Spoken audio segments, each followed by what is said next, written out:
సమస్యలు మనుషుల జీవితాల్లో ఎన్నో రకాల సమస్యలు.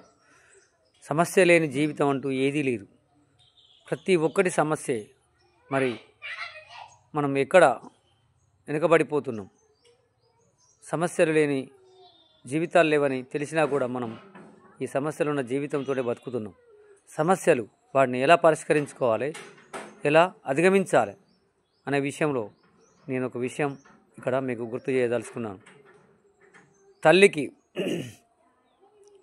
కొడుకు మంచిగా బతకాలనే ఒక సమస్య, తండ్రికి కొడుకు జాబు రావాలని ఒక సమస్య, భార్యకు భర్త సక్రమంగా చూసుకోవాలన్నది ఒక సమస్య, అప్పిచ్చిన వానికి అప్పు కరెక్ట్ చెల్లించాలన్నది ఒక సమస్య, నిరుద్యోగికి ఉద్యోగం రావాలన్నది ఒక సమస్య, తల్లిదండ్రులకు బిడ్డలకు పెళ్లి చేయాలన్నది ఒక సమస్య, భర్తలకు భార్యలకు సక్రమంగా ఉండాలన్నది ఒక సమస్య, తాగేవారికి తాగుడు ఉండాలన్నది ఒక సమస్య, చదువుకునే వారికి చదువు రావాలన్నది ఒక సమస్య, లేని వారికి డబ్బు కావాలన్నది ఒక సమస్య, ఉన్నవారికి ఇంకా డబ్బు కావాలన్నది మరొక సమస్య, తిండి లేని వారికి తిండి కావాలన్నది ఒక సమస్య, భూమి లేని వారికి భూమి కావాలన్నది ఒక సమస్య, పని లేని వారికి పని కావాలన్నది ఒక సమస్య, నీడ లేని వారికి నీడ కావాలన్నది ఒక సమస్య, పంట పండే వారికి పంట పండాలన్నది ఒక సమస్య. ప్రతి ఒక్కొక్కరికి వారిది అనుకున్నదల్లా సమస్యలు.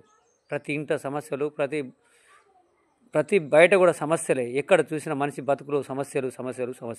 సమస్యలు లేనిది ఏదీ లేదు. కానీ సమస్యలను మనం ఎలా ముందుకు పోవాలన్నదే ఒక సమస్య. ఇక్కడ మనము ప్రయత్నం చేయకుండా ఏది సమస్య కూడా పరిష్కారం కాదు. ఏదైనా పరిష్కారం ఉంటుంది ఖచ్చితంగా. ఈ సృష్టిలో పరిష్కారం లేనిదంటూ ఏదీ లేదు. కానీ ఇక్కడ సమస్యను పరిష్కరించుకోవాలో, సమస్యను ఎలా పరిష్కరించుకోవాలో తెలియక, మనము అవకాశాలు లేక, ఆదుకునేవారు లేక, ఎన్నో రకాల ఈ రకంగా మనకు చెప్పేవాళ్ళు లేక మనము వెనుకబడిపోతున్నాము.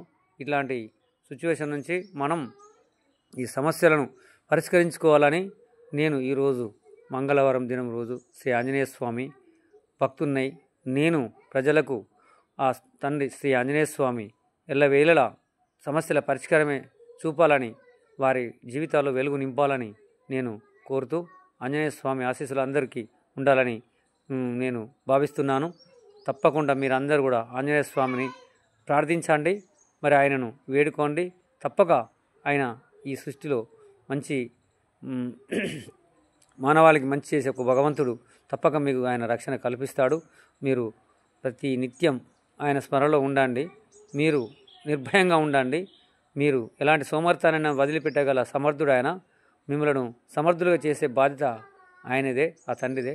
కాబట్టి ఖచ్చితంగా మీరు ఆ ఆంజనేయ స్వామిని ప్రతినిత్యం స్మరించండి, ప్రార్థించండి, నిర్భయంగా ముందుకు సాగండి. మీ పనులు తప్పక విజయవంతం అవుతాయి. Thank you watching for video.